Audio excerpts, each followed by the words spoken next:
Сәлем достар, YouTube каналыма қош келдіңіздер. Дастарханның сәнін ашып, осылай әдемі көрінетін вупи пирожныйын бірге дайындайық. Ең алдымен водяной баняда сары май мен шоколадты ерітеміз. Ол ерейін дегенше бір ыдысқа бөлме температурасындағы жұмыртқаны аламыз. Оның үстіне қант салып, аппақ болып көпіргенше миксерлаймыз.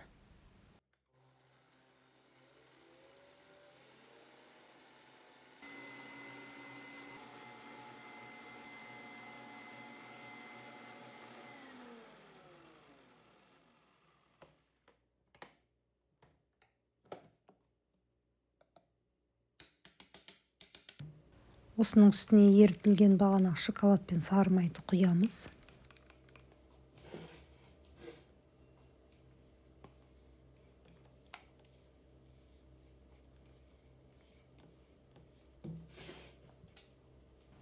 Мына жерде ұн, какао және разрыхлительді салып, үшеуін жақсылап араластырамыз.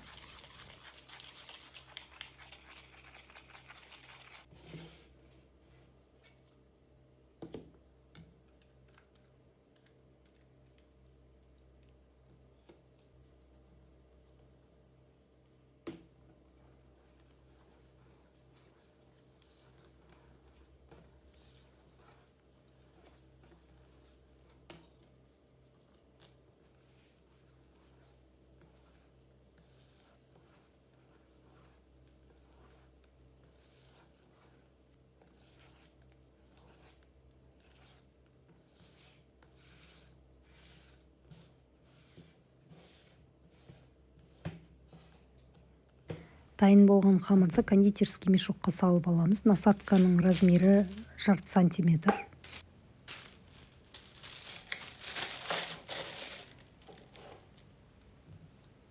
Бұл қамырды осылай араластырып жасағаннан кейін көп күттірмей тез-тез мешокқа салып отсадка жасау керек. Өйткені бұның құрамында шоколад пен сары май бар. Сондықтан көп тұрса бұл қоюланып қалады.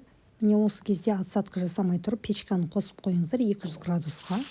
Алдын ала жақсылап қызу керек.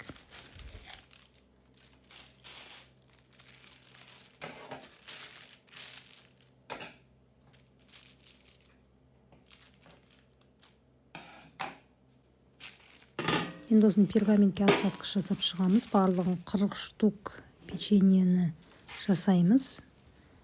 Сонда бізде кейін оны біріктірген кезде 20 штук пирожный шығады.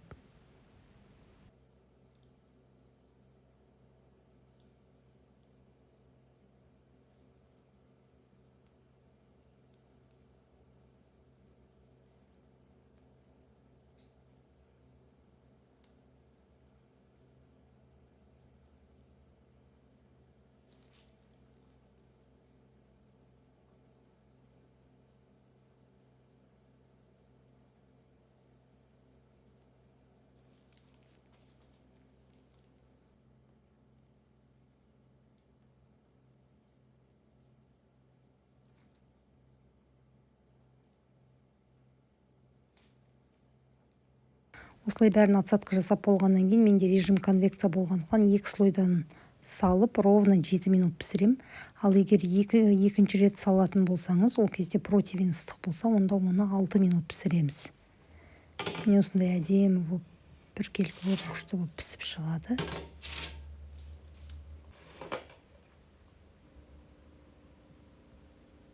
Енді осының екінші жұптарын тауып шығамыз, размеріне қарай.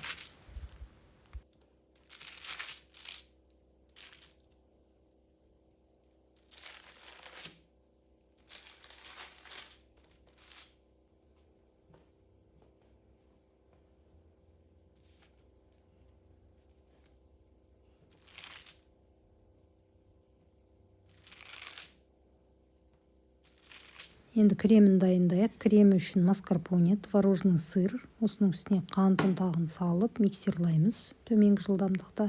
Егер маскарпоне болмаса, онда оның орнына творожный сырды көбейтеміз.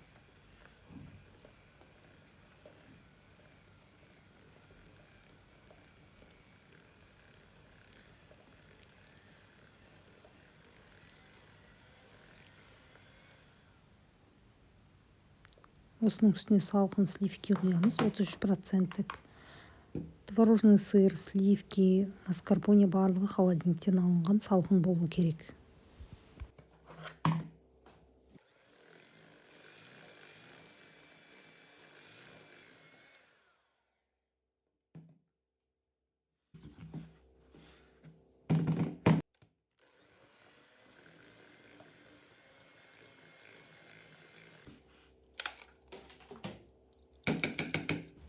Кремі үшін 1 сантиметрлік насатканы қолданамыз.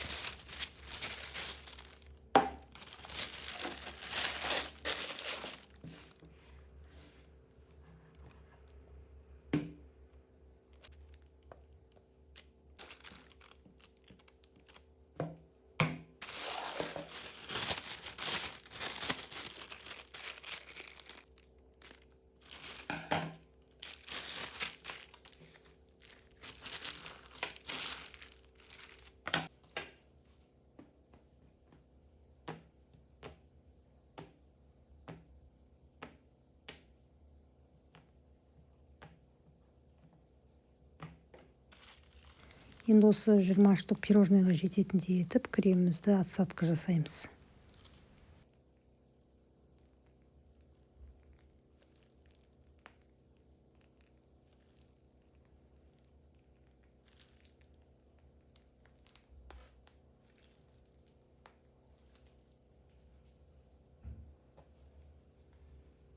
Осылай біріктіріп болғаннан кейін кемінде холодильникке 3-4 сағат қойып қоямыз. Содан кейін барып ганашын дайындаймыз. Ганашы үшін сүт, сары май, темный молочный шоколад, осылардың бәрін водяной баняда ерітіп аламыз. Міне осылай. Енді осыған пирожныйларымыздың бір жағын батырып аламыз.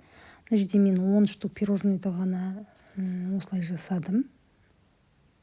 Сондықтан мына жерде жарты порциясы жасалынған. Атак мен сіздерге описание бөліміне барлық 20 штукқа жететін жаңа ганаштың рецебін қалдырамын.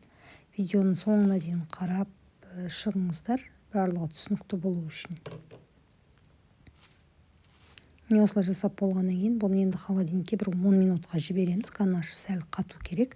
Содан кейін барып үстіне уже ягоды, фрукты өзіңіз қалай сәндегіңіз келеді, солай сәндеп шығуға болады.